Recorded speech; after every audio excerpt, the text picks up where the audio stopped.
Hello and welcome to the video version of the diary. This is just a audio thing, but in video form for people who like to see things on YouTube. All right, enjoy.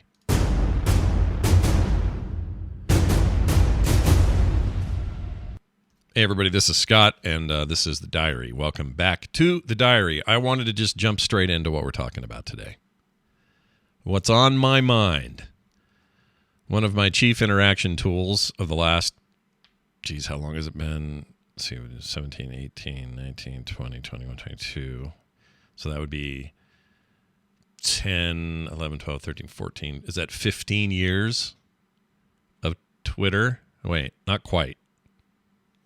Anyway, it's been a bit of time with that thing. I signed up the year it came out and have used it pretty consistently throughout the intervening years, which were a big deal for me. It kind of represents the entirety of my full-timeness as a content creator. It was right around then that things really took off. So it became this tool where I could actually reach out and talk to listeners, fans, people, whoever, and create relationships and maintain those relationships. And it was a pretty important part of that. And it worked really, I think, pretty well for that. I mean, I got my problems with Twitter. I always have had issues, like most of us do.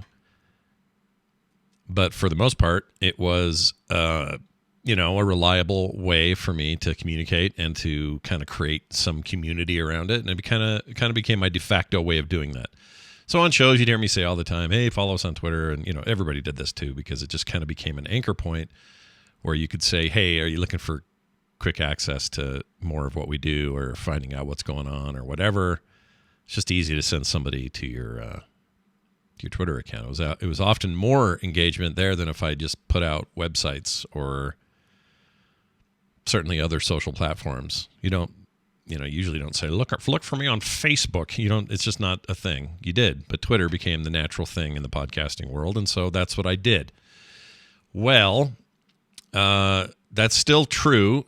It hasn't technically really changed, but this Elon Musk buying Twitter for $44 billion and then it kind of imploding on him a little bit in the last week has got me thinking about the current state of the internet as a tool to engage with others and what we, the people who do it, should expect from the platform, or any platform for that matter. It hadn't occurred to me quite. I don't know. This whole mess has a way of making you rethink your relationship with things, and it hadn't really occurred to me previous to this that how much of the product we are. We're literally the product on that otherwise free site. And so there's a bit of a kerfuffle right now because apparently, based on leaked memos and other stuff that Musk himself has said publicly, they're going to put a $8 a month verification service fee in place. So if you want to retain your verification status or have verification status at all, aka little blue check mark, according to the leaked memos, you'll only have to pay $8 to do that. And you don't actually have to prove who you are or provide any ID or any other methods to verify who you are. So it's kind of it's not really verification moving forward. It's more just a paid clout symbol, I suppose. Which is kind of, I've said this before, it's kind of Twitter's fault. Because for years, the verification thing, they were very slow to roll out or to make available to everyone. It was really just like, we know this guy at the New York Times is real. We'll give it to him. We know this guy at Fox News is real. We'll give it to him. So, journalists, politicians, celebrities would get this symbol to say, yes, they are verified as to who they say they are, which creates two things. One, the notoriety is correct and correctly applied, and two, you can hold them to account more because they are who they are. So what they say, and you can hold them to account for what they say, both good and bad. So it seemed reasonable to me that they should have very much faster than they have They should have rolled out a way for just everybody to do verification. Driver's license, government ID, I don't know what it is. Most places do something similar to that when they're doing verification. They should have made that available, because what happened in the intervening time is everybody started to see the blue check as a status symbol, purely a clout badge, not a verification. And what tells me that that's still true, or that they're fine, just they're going to embrace that, is that they're going to want to now charge you to retain that thing or to buy it in general, and they don't care who you are. They just want the $8 a month, and that's fine, but don't call it verification anymore. Call it something else, because literally it loses all of its meaning if it's no longer helping you verify the author of the content you're receiving. I think that's a recipe for chaos, and it's going to get real weird in there. But also this move toward just free for all, say what you want, doesn't matter how awful or hateful or insightful or whatever, is scaring off advertisers because they don't want to be associated with it. You don't want to be nestled between two tweets. The one on top saying the Holocaust was faked and the Jews are in charge of everything, and then below your ad for Pizza Hut, you've got another post that uses the N-word 7 times. Like, I don't think they're going to want to hang around for that, and some have already bailed. Musk is blaming it on what he calls activists who are scaring them away, but that tells me he's just not taking responsibility for it. Plus, just like 2 days ago, he posted some false information about that Paul Pelosi attack, and love or hate the Pelosi's, it was horseshit, and he deleted it, but he's not helping the situation, his own situation. So anyway, the reason I'm bringing all this up is it all had a way of making me just kind of jolt me out of my usual routine and make me think harder and longer about what social media is and what our role is in it as users of it, consumers of it, creators on it, that sort of stuff. Because the simple truth is this: if some people see it as necessary, right? It has to be there. You can't. It's too big to go away. You can't have the internet without Twitter or without Facebook or whatever. And I just think that's patently untrue. You absolutely could. We went for hundreds of thousands of human years without it. We went even in the tech world. We've only had it for less than 15. So, this weird concept that we can't live without it is, I think, a little insane. And the truth of it is, this would never happen. The probability is pretty low. But, if suddenly tomorrow everyone just said, I'm not using it anymore, and they just logged out and we're done, they didn't look at the app, deleted the app, just when that's it, I'm done. There is no, that's it. It's over. There's no Twitter. Well, why?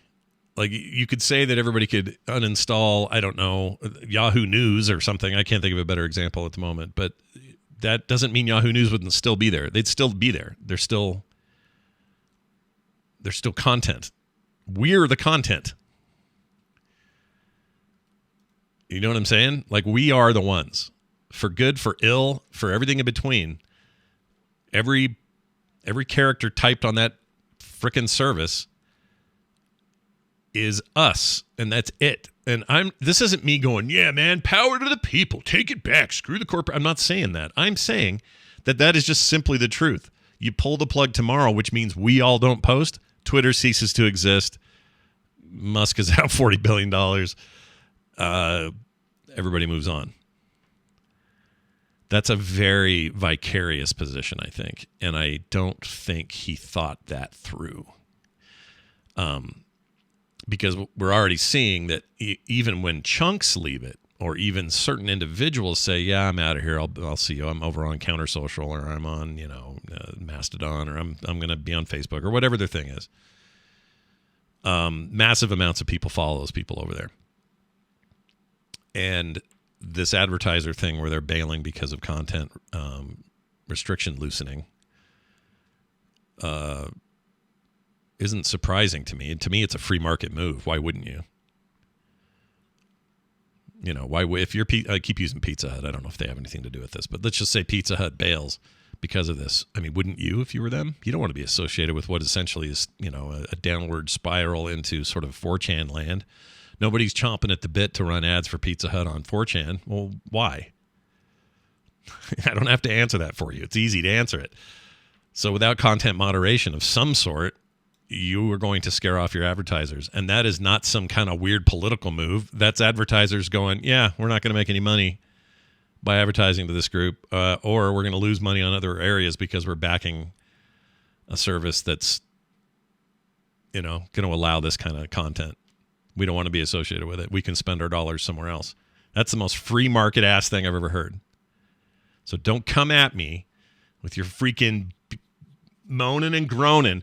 It's just part of a big conspiracy cabal to take down free speech. F off. First of all, you don't understand what free speech is. Go back to school, spend a little more time listening, and you figure out what free speech is. I just don't know. I don't get how people want it both ways. They want free market and they want free speech. Well, the marketplace isn't where that's supposed to be applied. Sorry. Most of those rules are off. Okay. And Twitter is not some place where the sacred right of one's ability to drop the N-word 12 times a day. That's my sacred God-given right. No, it isn't. It's not. It's Twitter. It's a company. It's not. It's not that. It was never that. And you can keep on thinking it is or wanting it to be. It isn't. Plus, you have other places to go, dude. Go to that Truth Social thing or the Parler or whatever. Parler's owned by Kanye, right? Go do that. That's cool, man. Rap and hip hop and all that, man. Get in there. Get that Parler going on. Anyway, if you want to know what I'm doing, so I'm still posting on Twitter, and I probably will until, I don't know, something real nasty would have to go down. I am not paying the $8 a month out of principle to maintain my verified status. If it's a free-for-all where any bot in the world can just sign up for $8 and now can pretend like they're verified, sorry, I'm not interested in that world at all. You can have my avatar without the blue check. You know who I am. We're all friends here. But in the meantime, I've decided that, you know what? Why so many eggs in that basket? Why not try to communicate where people are, no matter where they are? So I am on Counter Social now. I have an account, and I've always had one on Facebook, and I'm going to be posting to it more. I've got more going on over at stimulus.com, which I kind of like. It's basically green Twitter. What's the other ones? I post on TikTok. I post on Instagram. I post on all kinds of places, and I have problems with a lot of these. Like, all of them have their issues. But I just realized, wait a minute, why am I so worried about them? They should be worried about me, you know? And I'm nobody. I'm just a little dinky water splash. But my point is the same. The principle is the same. I'm just going to put stuff wherever I freaking feel like it. And if my stuff can go where I want to put it, then fine, I'll put it there. There's no relationship here except with you and with other people I want to congregate with. It's got nothing to Twitter's no longer at the table. Facebook's not at my table. You know, Discord's changed a lot of this as well, which is almost like a swing back to the way we used to do forums and stuff. You know, more private, moderated stuff. Reddit was already, you know, for all the issues Reddit might have, Reddit already does this better than any of them, I think, with subreddits and content moderation. Subreddits have mods, and those mods have rules about their subreddit. They can't tell another subreddit what to do, but they can enforce those rules within theirs. And if you want to be a part of theirs, well, here are the rules. You want to be in my house? Take your shoes off. You want to be in my house? Don't shit on the carpet. You know, whatever the rule may be, them's the rules. And I like that. You know? And that's all this ever was. This idea that Twitter is held to some other higher standard is bullcrap. It's just bullcrap. They're no different than anything else. Sure, it's a big popular thing with tons of people. So, there's value in that, certainly. Obviously, wouldn't be worth $44 billion to Dingus there if it wasn't. But why he keeps trying to set it on fire, I don't know. Maybe there's another reason here, and I don't want to get conspiratorial, but maybe there's some other thing at play. Like you spend that money and then you immediately turn around and go, I would like to formally file this request with the court of whatever's, and the deal is I was misled. Twitter's a mess. It's horrible. It's awful. I need to now rescind the thing, and now it's going to get bailed out, and they just fold Twitter and sell off assets or something. I don't know. I mean, see, again, not really a conspiratorial person, but there's a tiny piece of me that's like, what is he doing? Why would you self-sabotage the most expensive social media tech acquisition of all time? Why would you do that? I don't know if I know the answers, but I do have the questions. I think that's at least fair to ask them. No one's going to answer them, though. Anyway, my point is I'm posting everywhere. Will one turn out to be the big winner? No, I don't care. Just want to post where people go. I want to create content and put it out. I want people to discover it. However that happens. If it's got to be the old-fashioned way when I started doing this, fine. If it can be with the aid of tools and stuff, great. If I have to see a Pizza Hut ad every once in a while, that's fine. But I'm changing the relationship. I no longer want to feel beholden to the platform. F that. Going back to like, it's the internet. Why are we all stuck in that AOL hole as a metaphor? Why are we stuck in AOL-like situations? Why are we doing that to ourselves? We already know that was a bad idea. Closed garden internet stuff's a bad idea. It doesn't work and it doesn't last. So why are we doing it to ourselves again? And we're doing it on multiple fronts, and everybody thinks they're in the right one. Why are you in any of them? Or moreover, why aren't you above all of it and saying, well, yeah, I'm going to take advantage of all your services and do them, but I'm calling the shots.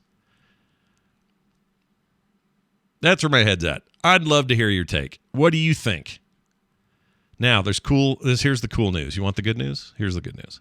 There's 2 ways to let me know what you think. Well, there's a bunch of ways, but here are the 2 main ways. You can email me, scott.internet@gmail.com, or you can grab your phone, same one you use Twitter on, and do this.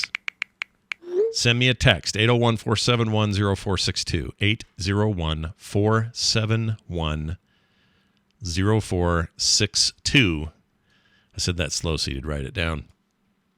Put that on your phone and text me anytime. Shorter means more likely to get read, by the way. Just putting that out there, but